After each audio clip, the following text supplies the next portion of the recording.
Hello friends, welcome back. इस movie की इब्तिदा में दिखाया जाता है कि एक शख्स झाड़ियों में से एक क्यूट सा परिंदा उठा लेता है। परिंदे की नाक और मुंह बिल्कुल इंसानों जैसी होती है, मगर वो ये नहीं जानते कि ये परिंदा आखिर आया कहाँ से है। वो फौरन ही इस बेबी बर्ड को घर ले जाता है और अपनी बीवी को दिखाता है, जिसे देखकर उसकी बीवी अक्का बक्का रह जाती है। दोनों इस परिंदे को देखकर आपस में तबसरा करने लगते हैं कि ये किस किस्म का परिंदा है। वो इसका नाम फ्लोरा रखते हैं और एक बारबी डॉल के कपड़े काटकर फ्लोरा को पहना देती है। वो फ्लोरा के पंख छुपाने के लिए एक स्वेटर सीकर पहनाती है ताकि लोग उसे पहचान न सके कि ये कोई परिंदा है। अब मियाँ बीवी फ्लोरा को बेबी केयर में बिठाकर शहर की तरफ ले जाने लगते हैं। कुछ औरतें क्यूट सी फ्लोरा को देखकर बहुत खुश होती हैं और जब उनमें से एक औरत फ्लोरा को उठाने लगती है तो उसी समय बीवी फौरन बेबी केयर को धकेलते हुए आगे रवाना हो जाती है और वापस घर चली जाती है। अब बेबी बर्ड यानी फ्लोरा की काफी ग्रोथ हो चुकी होती है, लेकिन वो फिर भी फ्रूट वाली बास्केट में बासानी लेट सकती है। फ्लोरा की बालों पर दो खूबसूरत सी चोटियां बनी होती है। फ्लोरा अपने बास्केट से नीचे उतर जाती है। जब उसकी माँ उसे बास्केट में नहीं देखती तो कुछ पल के लिए परेशान हो जाती है। बस उसी समय वो देखती है कि फ्लोरा नीचे अपने परों को पड़पड़ाते हुए उड़ने की कोशिश कर रही है। रात को जब उसके वालिदैन सो रहे होते हैं तो फ्लोरा उड़ते हुए उनके बीच आके सो जाती है। अगली सुबह फ्लोरा मुर्गियों को देखती अपने परों का मुआवजा करने लगती है तो उसी समय अपने वालिद को आते हुए देखकर खुशी से पी पी पुकार उठती है। ये सुनकर उसके वालिदैन बहुत खुश हो जाते हैं कि फ्लोरा ने पहली मर्तबा अपने मुंह से कुछ बोला है। इसके बाद फ्लोरा कुछ और भी बोलती है तो उसके वालिदैन ये रियलाइज करने लगते हैं कि वो इंसानों की तरह बोलने की कोशिश कर रही है। अब दोनों आपस में तबसरा करने लगते हैं, जहाँ शौहर कहता है कि परिंदे अपने ही जुबान में बात करते हैं, वो कभी इंसानों की तरह बात नहीं कर सकते, जबकि बीवी दिल ही दिल में कहती है कि मैं ऐसे जरूर बोलना सिखाऊंगी। उसकी माँ हर रोज चंद अल्फाज बार बार बोलती है ताकि फ्लोरा बोलना सीख सके, मगर वो अपनी माँ की तरह बोलना सीख नहीं पाती।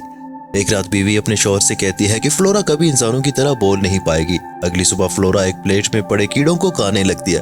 उसी समय जमीन पर एक मकड़ी देखती है जिसे वो अपनी चोंच से उठाने लगती है। वालिदैन को इसकी आदत की खबर होती है क्योंकि वो जानते हैं कि फ्लोरा एक इंसान नहीं बल्कि एक परिंदा है।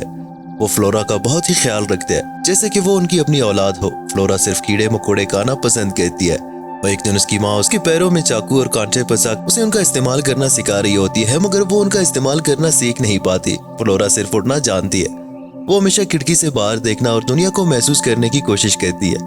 उसके वालिदैन हाथ धोते हुए तबसरा करने लगते हैं, जहाँ बीवी कहती है कि अगर वो अपने बाजू के परों के साथ रह गई तो वो कैसे उड़ पाएगी। जवाब में शौहर कहता है कि उसे उड़ने के लिए सिर्फ बाजुओं के परों की जरूरत होती है, ऐसा फिक्र करने की जरूरत नहीं। एक दिन फ्लोरा की माँ उसे एक रेस्टोरेंट में खाना खिलाने ले जाती है।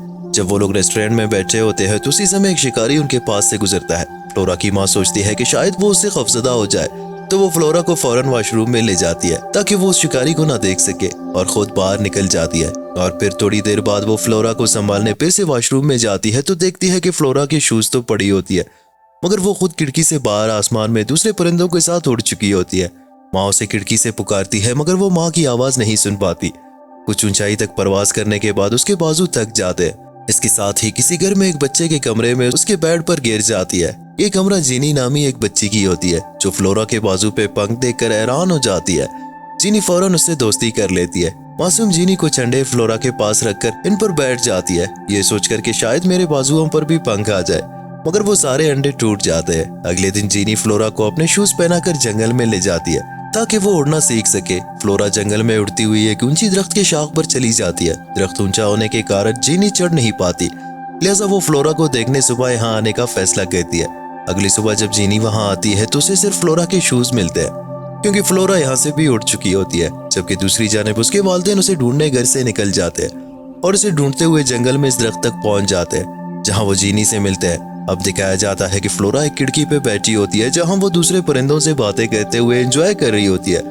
उसी लम्हे कुछ शिकारी अपने बंदूक से फायर करते हैं। फ्लोरा और तमाम परिंदे वहां से उड़कर चले जाते हैं, जबकि उसके वालिदैन फायर की आवाज सुनकर फ्लोरा के लिए परेशान हो जाते हैं। वो तस्वर करते हैं कि शायद फ्लोरा को किसी ने मार दिया। जीनी जंगल में भागने लगती है। उसी लम्हे वो फ्लोरा की ब्लू कलर की जर्सी कुएं में गिरा हुआ देख लेते हैं। जीनी फ्लोरा को देखने कुएं में उतर जाती है जहां उसे सिर्फ जर्सी मिलती है। फ्लोरा के वालिदैन जीनी को बाहर निकालकर साफ करते हैं और पास ही एक होटल में स्टे करने का फैसला कर लेते हैं। अब जंगल में बारिश होने लगती है। फ्लोरा के वालिदैन उसे खिड़की से इधर उधर देखने लगता है, जबकि फ्लोरा जीनी के बेड के नीचे लेटी होती है, जिसे जीनी देख लेती है। जेनी सोचती है कि अगर उसने किसी को बताया तो फ्लोरा को पकड़ कर ले जाएंगे, लिहाजा वो किसी को नहीं बताती और फ्लोरा से बातें करते हुए रात गुजार लेती है।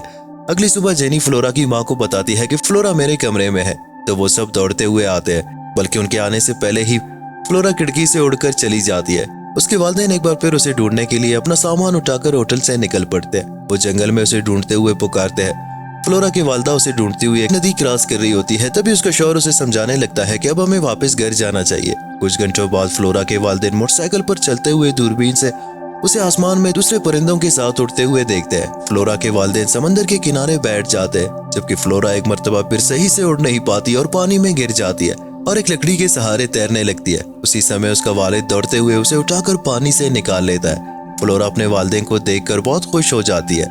अब अगले दिन शाम के गाने में वो फ्लोरा को इसके पसंद का खाना देते हैं। माँ उसे कांटा दिखाती है मगर कहती है कि तुम अपनी मर्जी से खाओ।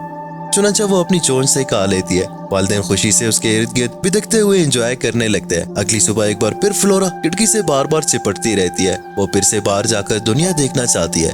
ये देखकर उसके वालिदैन उसे आजादी देने का फैसला कर लेते हैं। वो फ्लोरा को उठाए घर से बाहर आते हैं और उसे प्यार से चूमते हुए उड़ा लेते हैं। इस खूबसूरत सी मूवी की कहानी यहीं पे खत्म हो जाती है, लेकिन हमें एक सबक देती है कि बिलाशुबा वालिदैन की मोहब्बत अपनी औलाद से बहुत ज्यादा होती है और बेहद अपनी औलाद की ताफुज़ बाज़ औक़ात उनके लिए बोझ बन जाती है। हर बच्चा अपने तरीके से मुनफरिद होता है और उनकी मासूम सी सच्ची मोहब्बत बच्चों को अपनी छोटी सी दुनिया में उड़ना सिखाती है। उम्मीद करते हैं कि आपको हमारी इस फिल्म की कहानी अच्छी लगी होगी। मज़ीद इस तरह की अच्छी मूवीज देखने के लिए हमारे साथ जुड़े रहिएगा। Thanks for watching.